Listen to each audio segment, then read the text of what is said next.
Hi, it's Kevin Bates here, and today I want to talk a bit about something called programmable money. So one of the big advantages of moving our monetary system onto computer networks is that you can automate all sorts of tasks that used to have to be done manually. This is why we have things like direct debits, for example. You can auto-renew your domain names at a domain registrar or a website host, for example, things like that. So you can take financial transactions and automate them.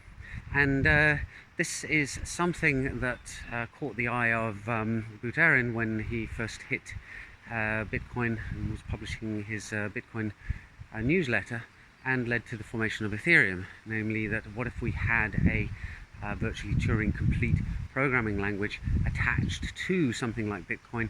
Then we have electronic cash that's decentralized, and where the individuals all control their own money holdings. And what's more, we can write programs that can do clever things with that store of value when certain conditions are met.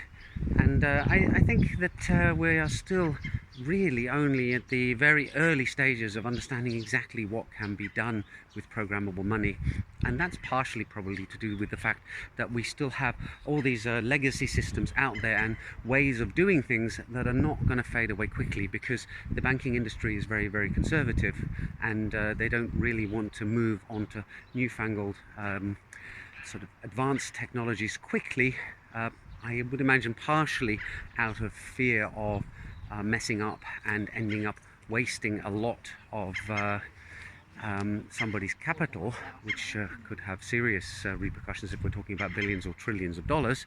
And also, secondly, of course, they are embedded in the status quo. They know that they are making good money off the existing system, in the same way that the music industry did very nicely out of shipping CDs or vinyl to people, and we're not so happy about moving on to, for example, streaming music.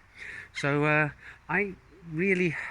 it's one of those things where I feel that, sort of at gut level, that there must be some really good killer apps out there for having programmable money, where the money is moved around according to the conditions being met in various programs, i.e. smart contracts. However, I've yet to see one that really grabs me, where I look at it and say, yes, that's it, that is perfect, this is the template for all sorts of future possibilities. But I'm keeping my eye out on it, and hopefully something will emerge in the not too distant future, and then I'll be able to look back on this video and say, yay, I was right. Anyway, that's it for today. Hope you found it interesting. See you again soon. Bye for now.